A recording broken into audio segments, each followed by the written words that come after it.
Hey everyone, you're listening to the Super Ultra Mega Force Podcast, episode 3.5. This was a podcast we recorded a couple weeks ago when we recorded episode 3. It is originally intended to be a 3-portion podcast. What we were doing at the time was we recorded one segment, then we were going to record the other segment, and then another segment right afterwards, and just combine them all into a long podcast. But things got caught up, and we never ended up recording that third part. So we ended up not doing it. And, this part was really more just talking about Superman. So I figured I would release this as just a Superman podcast, just in general. But yeah, guys, I hope you enjoy this episode. Once again, be sure to like us on Facebook at Super Mega Ultra Force Entertainment. Check out our YouTube page, Super Mega Ultra Force, and our blog at supermegaultraforce.blogspot.com. Hope you enjoy.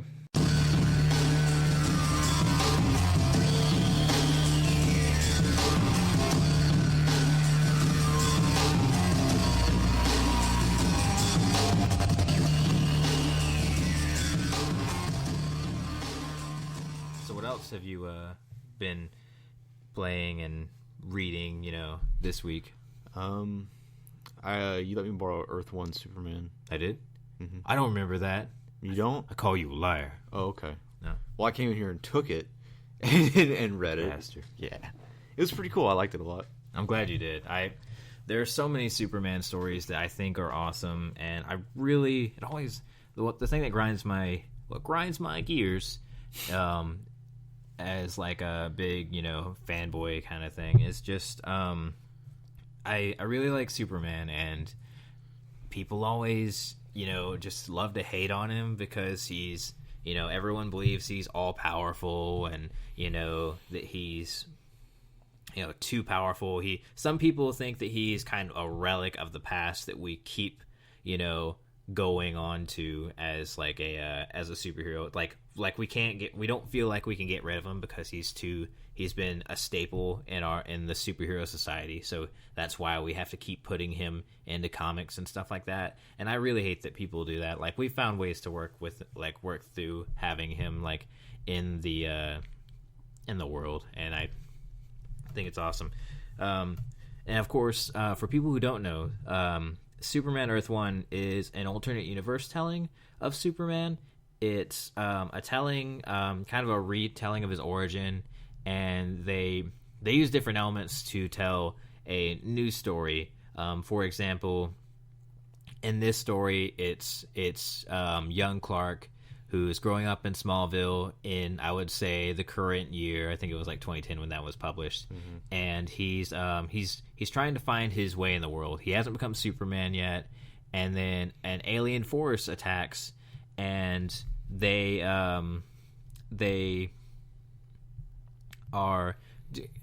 It's been a while since I read this, but weren't they the ones? Didn't they claim that they were responsible for destroying Krypton? Yeah.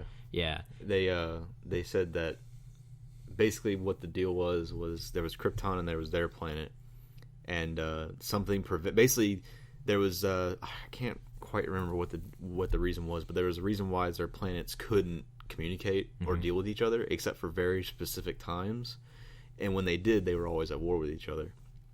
So none of them ever got the edge over the other, and the big bad basically explains that somebody came one day and came to them with a proposition. They never say who that person was or who it was, but basically says that if they do this, he'll get or this thing or whoever was going to give them all this power to destroy Krypton and all this stuff. And they don't know. I mean, who could it be? Do you have any guesses? Because I think I know who's probably responsible, from what I've heard, as the big villain from the 3rd volume that just came out. I'll read it. Okay. But I have my suspicions, but they're pretty safe suspicions. But they also allude to something that, like, when the big bad's defeated or whatever, he is even though he's kind of losing, he is kind of like triumphant in something that like Clark or Superman doesn't know about something. Like, he still doesn't know about a certain thing. But it was a nice. When it comes to Superman, like I'm really into all the stuff that he can do and shit. Mm-hmm. But what really makes me want to read Superman stories, and this one, I feel like I would like whatever this guy writes for Superman, the way he kind of approaches it. But my favorite part of the comic was whenever he was getting depowered by the because they use basically Red Sun stuff to like push him down, Mm-hmm. and then Lois and Jimmy Olsen save him, and that was probably my favorite part, one of my favorite parts in the thing. But like just stuff like that, because I've always defended Superman, because I'm sure you remember, because I've always, when people talk about like he's too overpowered, he's too safe of a superhero, he's not interesting, there's no stakes, and I feel like those people don't think about, when it comes to Superman, that, and this is funny, it's really ironic when it comes from me, because not to kind of get on anybody's bed, but I'm not a very particularly religious guy. Mm-hmm. I wouldn't say I'm an atheist or anything like that, but the fact that I get so like touched by the idea of something not of this world coming here, and instead of using that godlike power to destroy, they use it to help people. But it's more of like, we don't believe in ourselves, but he believes in us type of thing. Mm-hmm. And that just touches me on a couple different ways. Yeah, that's kind of why I liked Man of Steel, is that it, to me, in my eyes, it really did have that perfect tone of a superhero. He's not here to there are, obviously there are different ideals for superheroes, but for the ones like Superman, he's there to inspire hope. He's not he can't be everywhere, but he can, if he can be this ideal person that can help us and make the world better, then he'll try to be that. Yeah. Have you ever read, it was by Alex Ross and somebody else, but they did like a really short, it was, I can't remember, I think it was called The Target maybe, or something like that. It was where basically Superman was like on a rampage, and Batman was Batman, and he had a gun with basically a bullet with kryptonite or something like that, something like that.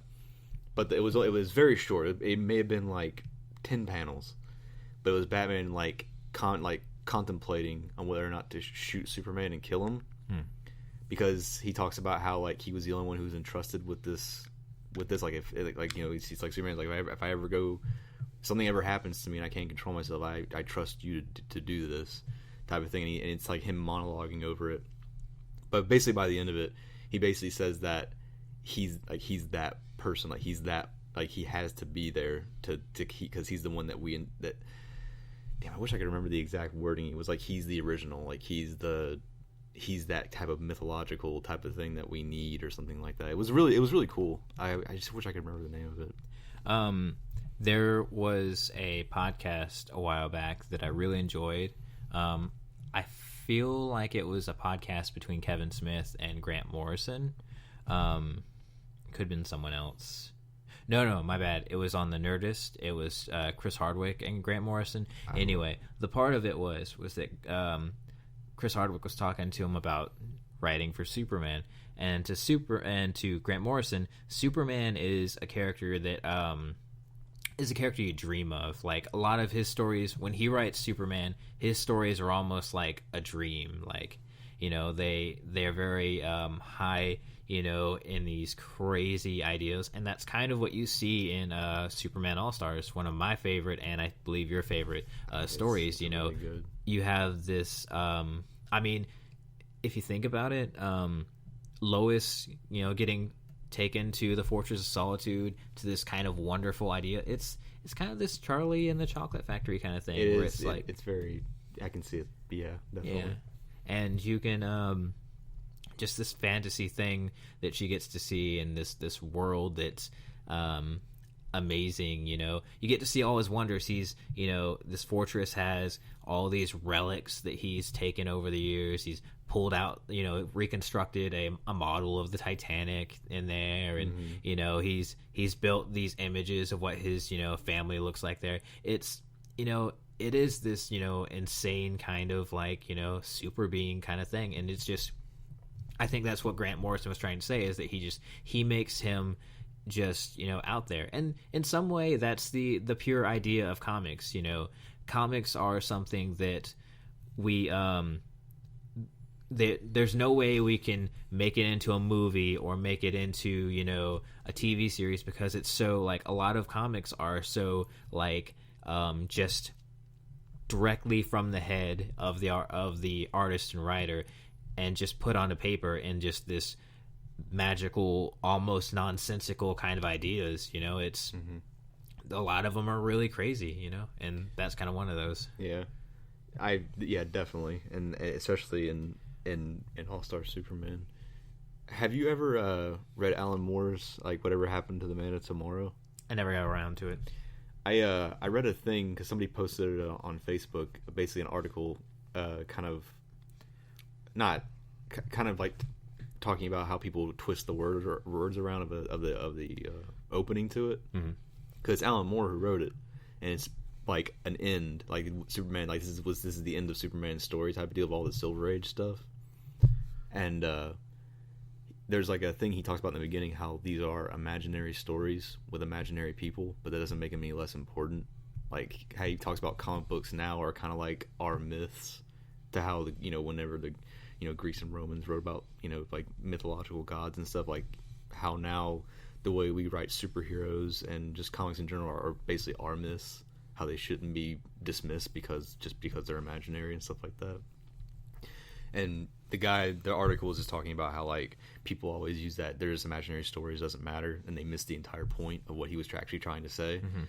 But that's actually one I've been thinking about ordering it to read it, because I've heard it's pretty good. Yeah, definitely. I hear about it all the time. There's actually a reverse story written by I don't think it was Grant Morrison. It was for Batman. Yeah, it was for Batman. I think it might have been actually Grant Morrison who wrote it. Okay, yeah. It was, but yeah, it was whatever happened to the world, the Dark Tomorrow. Caped Crusader. Caped Crusader, yeah. But that sounds, just the idea of it's pretty cool. Yeah. But yeah, it's Superman overall, I think, is just a great superhero. I wish people would stop kind of harking on that fact of he's just too overpowered and stuff like that, just in general with storytelling, I wish people would not hark on the idea that realism is like the be all end all of storytelling. Now granted, realism makes stories feel more authentic, and it pulls you in better because they're real, but sometimes we have to accept that we can't feel the way the story is, but we can at least understand how it, like, we want to see how it ends, something like that. So just talking about Superman in general, like, I never really asked you about it. What did you think of Man of Steel? I actually really liked it. It was this, it had a lot of this epic feel of a story. There were some weird things with Jonathan Kent being that's probably the biggest thing about it. Yeah. Just his attitudes towards things, and a lot of people got upset about the idea when Superman first is like maybe like where Jonathan Kent goes, oh, maybe you don't need to save these people because we're but at first that the idea of it being this kind of this realistic kind of way of Superman did feel weird, but I still liked it. I really dug everything about it. I feel like there could have been more to the movie, but like it could have been a little bit longer and kind of had more details to it. But overall, I really enjoyed it, and it still is one. It was one of my favorite movies that year. Still, yeah.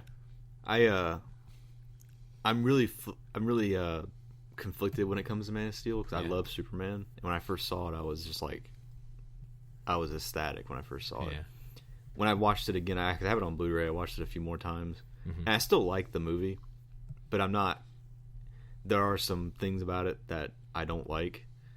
But that one line you said that Jonathan Kidd had, that's actually one of my favorite lines he says in that movie, because it's more the way Kevin Costner delivers it, because it's like, obviously he wants what's best for him, but it's that type of like conflicted, like, yeah, I mean, you know, it was like almost like how a person would probably what someone would really say in that, because like obviously no one's ever had a super powered kid before, and they're afraid of what would happen if people found out about him. And yeah, saving them was good, and he's probably like I'm really happy that my son would do that, but at the same time, would he? But the endangerment type of thing, like, it was really the way he delivered that line that was so, like, I was like, oh wow, that was good. If it would have been anybody else, it probably would have came off pretty bad, but I thought it was a relatively strong. I mean, line. In my opinion, that's that Clark. I mean that you know, his whole ideals and fears are, you know, you see those in alternate world stories that they have where it's Superman is abducted before he ever, like, by the U.S. military before he even gets to you know, meet the Kents, and, you know, just other stories like that are just kind of that, you know, like, this is how, like, the world would really be if, you know, there was a Superman or a boy discovered with, you know, these amazing gifts, you know, and so, you know, he has every right to fear that, and so sometimes that it was a cool idea to see it in those ways. On the flip side, one thing I really loved about the movie was a lot of just the empowering kind of speeches that Russell Crowe kind of you know, put in that movie. He anytime he talked to Superman or Kal-El, you know, anytime he like said things about, you know, you can lead them, you can guide them. It just spoke to me, and it just felt so like, you know, like, okay, I'm like ready for this. You know, let's do this. You know, that was really like I think he was kind of the big part of that movie. You know, the guy who played Superman, he was really good. But Russell Crowe, I think just a lot. I mean, just because they just let him just kind of talk and just go, and it was just, and I think that's what made it. And what did you think of like that beginning part with the huge sci-fi, like Krypton? Krypton. I thought that was really cool. I thought it was too. I thought it was really neat. I guess I could kind of see where they're going if they want to do the sci-fi channel show, you know, because they're going to do a prequel now. Yeah, so. I actually forgot all about that. Me too. It's it kind of makes me wonder, because sci-fi never really seems like they're one of those people that are going to have a big budget to do something like that. So yeah, it's did you notice that some of the things that he says in Man of Steel is lifted from All-Star Superman? Was it? Yeah, stuff that basically whenever, like, spoilers if no one's read All-Star Superman, but you should. Yes, it's like great. Yes, you should. It's essential Superman reading. Basically, whenever everybody thinks, basically he dies, kinda. Oh no. And he, like, I guess he's in like some sort of like, not, I wouldn't say afterlife, or basically something where he's talking to Jor-El, and Jor-El even says you will join them in the sun, like he says in Man of Steel. They lifted a few of the lines from that, what he says to him, for the movie, and that's one of the things, because when the trailer came out, people were pointing that out, that they were doing that, and it made the hype meters go you know, crazy. But yeah, the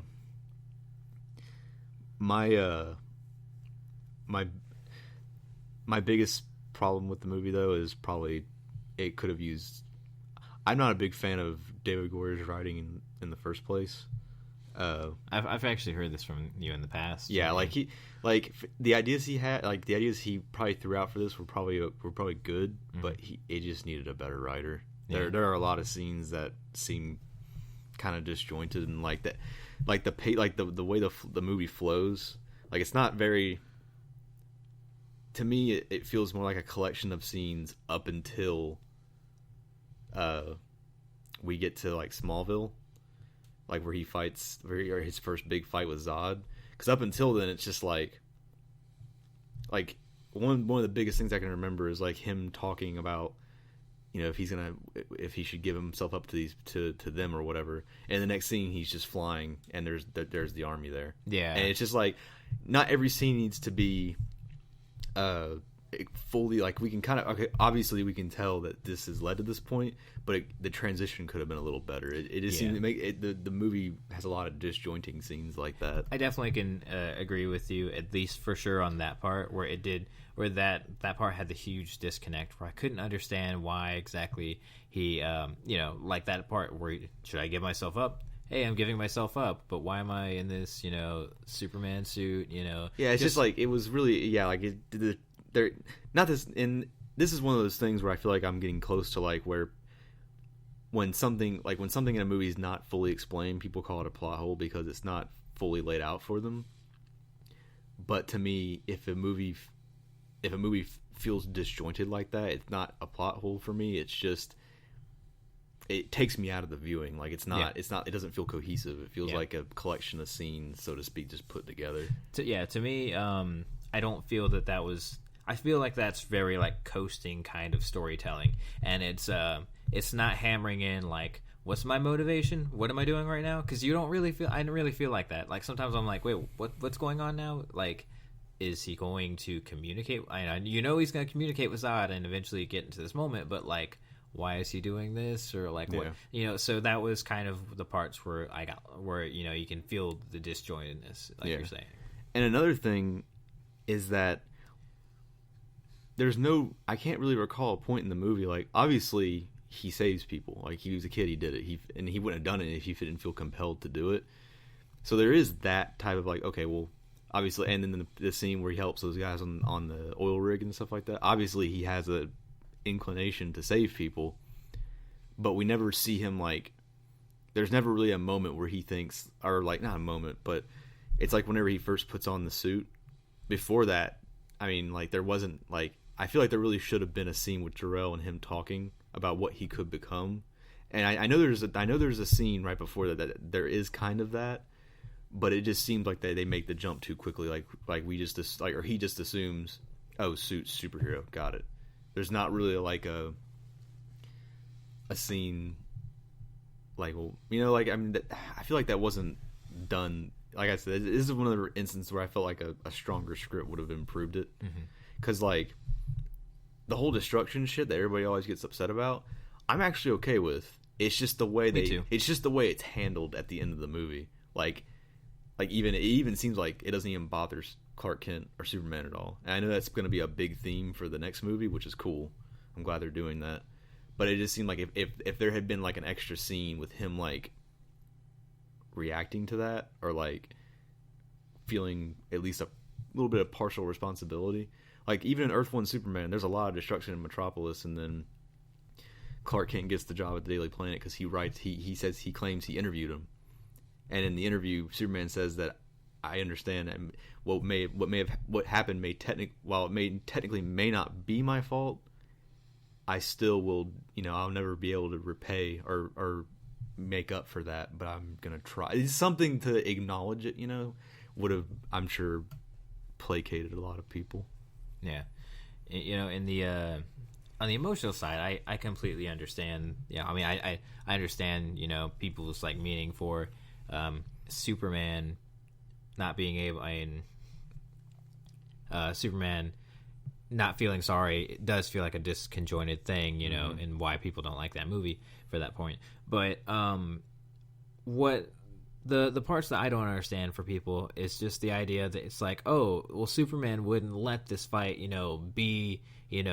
take place in Metropolis. He would, find a way to push it somewhere else and stuff like that. And, I think this is people's ideas. Suddenly this idea that Superman is just all powerful, again, that's saying that, you're implying that Superman can just easily win this fight, but yet he chooses not to, and that I don't like that idea, And it's funny that you touch upon that like that. I say that a lot, I feel.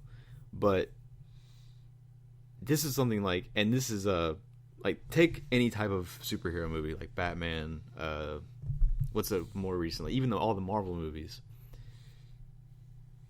besides, well, Thor's kind of unfair because he's kind of what I'm about to talk about, but in Marvel movies, we're dealing with superpowered people, usually for the most part, people who are superhuman.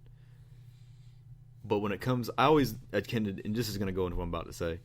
I always akin Marvel stuff. I'm sure I may have picked this up somewhere, but Marvel like heroes are superheroes, but DC's heroes are almost literally gods with what they can do, and that's essentially what you have going on in Superman and Man of Steel. You have two almost godlike beings fighting, and this is probably what would happen if this actually did happen.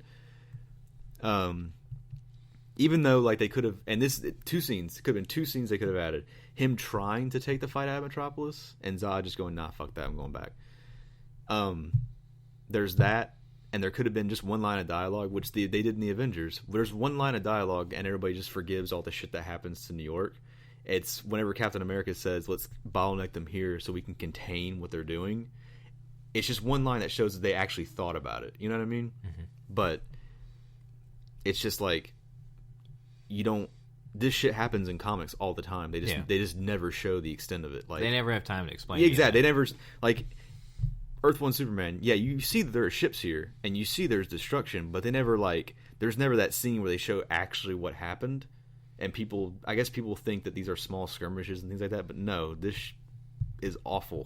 What's happening? Yeah. But then again, on the flip side of that, just to kind of be fair with it, there are a lot of like. Shots like whenever him and Zod are fighting, where like you think Superman, even though he probably was trying but couldn't do it too well, because I mean, you know, first time being Superman, basically, he probably could have done a little bit more to avoid some of that destruction. But once again, that could be, I mean,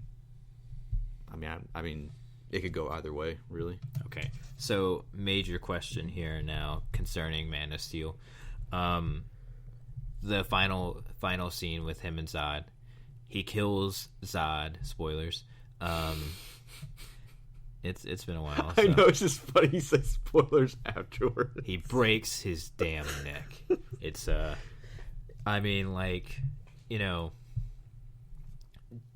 like, do you feel that, like, do you feel like other people feel like there's a person at my work that completely dislikes that movie for the most part because that scene was so out of character for Superman? It's not out of character. I mean, here's my I just want to state my point on it. Okay.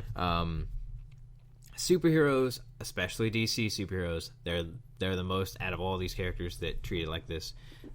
They're unwilling to kill. Like, some of the supervillains of Batman almost like poke fun at like Batman because he's almost like this child in that way. We're like, nope, no killing. Oh, what if I do this? What if I do this? What if this happens? Nope, I'm not gonna do it. Not gonna do it. And then in some ways, it's either because of that, it becomes this like it's either a way to show that he's flawed in some way, but it really doesn't show it that way. They mostly are just like, no, he's this rule. And you kind of understand. I mean, I guess the idea is in some way, back at least for in old comics, it was this way to show morality, to teach children morality, that like there's this idol, this hero can be this man that isn't willing to stoop to those levels to, kill someone, to take a life. He's better than that, and he can do things other than that. I like the idea that Superman is acknowledging that, yes, I will try to be this hero in every way, I can, but I'm human in these ways, and I need to sometimes choose one life over another, and I choose these people I need to save right here, in that moment. I liked that idea, I did too, and it shows. It's one of the better scenes in the movie, because you got to think about it like this. This isn't Superman as an established character, and Superman has killed before in comics. People, that's true. Yeah. He's killed Zod before. He's killed people. People like to ignore that, but he does. But he still tries not to do it ever. But like, think about it like this: he's never been Superman before. He's dealing with something that he probably never thought he'd have to deal with something like this, like on this scale. He knows that Zod, forgot about that tapping. I feel like he knows that Zod's gonna kill everybody if he doesn't do anything about it. If he fails, he's dealing with someone who's equally on his level, and he's presented with an immediate choice. He's like, if I obviously can't pummel this guy into submission. There's nothing I could put him in to hold him. There's no Phantom Zone. The only thing that was close to it got obliterated. He probably doesn't even know what the hell the Phantom Zone is at this point. So, what other choice was there for him to do? Like, it was either I can punch this guy until he goes unconscious, hopefully. Then what? Where am I gonna? There's no jail I can hold him. You know, like all that kind of stuff. But even then, it's like one of those things where he has a couple of seconds to think about it. Otherwise, these people in front of him are going to get vaporized, and he's got the upper hand. And it's the last thing. It's like the last thing he can possibly do. He does it, and it's a good scene because it's one of those things where there's an aftermath. There's like an acknowledgement of it, where obviously he doesn't feel very great about it, but also it's like a setup for that established character. So later on down the line, he was like, "I did it once, never again," type of deal, you know. And it's a good character moment for him. So when people like try to, I mean, I've heard a lot of people say they dislike the movie for reasons, but that was one of their biggest reasons. I can't help it. I don't feel like that's a reason to dislike the movie. To me, that's just ill-informed, preconceived notion. It's like people love Superman 1 and 2, but did he kill Zod and the other two? Because remember, he just punches them and they fall and they're gone. Yeah, like, oh, well, I just tripped him, you know. I didn't kill him. The fall killed him. Yeah, because he takes away their powers. Yeah. And he, like, breaks Zod's hand and, like, just puts him into the abyss. Like, oh, but since we didn't see him die, he didn't die. Yeah. It's like this, it's like, I don't know. Well, that's 90s logic for you, you know. It's just really hypocritical. It's like, if the superhero can do whatever he wants, just as long as they don't show him kill anyone. If he can throw you off a cliff, but if you don't, like, see it happen, then it didn't happen. Plus, another thing, just probably my last thing about Man of Steel, and just in parallel to the first Superman movie, the way Jonathan Kent dies in Superman 1 is better to me than in Superman 2. Because in the first one, I understand what they were trying to say with Man of Steel. It was just kind of handled poorly. In Superman 1, he dies of a heart attack. There's nothing he could have done about that. And once again, good character moment type of deal, or type of moment, which, you know, they tried to do it a certain way in Man of Steel, and it just, I don't know. I don't think it was handled very well. That one was weird just because, like, it involves a tornado. And I just think of that scene happening and goes, like, what is this, Twister? Like, did he just get pulled up, and did he eventually find the body? Like, what exactly happened in that, you know, for, like, you know, situation? It was just weird. Just a Twister got him. He's dead, you know. The end. Overall, I like Man of Steel, but I'm not blinded by my love for Superman to know that it doesn't have flaws. Meanwhile, I am very blinded and think it's the greatest movie ever. So, you know, there we go. Amen. Opinions. Anyway, so for our audience, I would suggest definitely checking out Man of Steel if you never really thought about it. It's a really good movie. A lot of good moments. At least worth checking out. You know, if you're on one side or the other on it. As for comics to check out for Superman, I would suggest Superman Earth 1. All-Star Superman. All-Star Superman, just one of the greats. Red Sun's pretty good if you want like an alternate take on Definitely. Superman. What's that other one? Hold on, give me a second. I have it in my room. If it's what you're thinking of. What's it called? Birthright. Yes. Yeah, Birthright is cool too. Is my other favorite Superman story. So, you know, definitely want to check those out if you can. Definitely.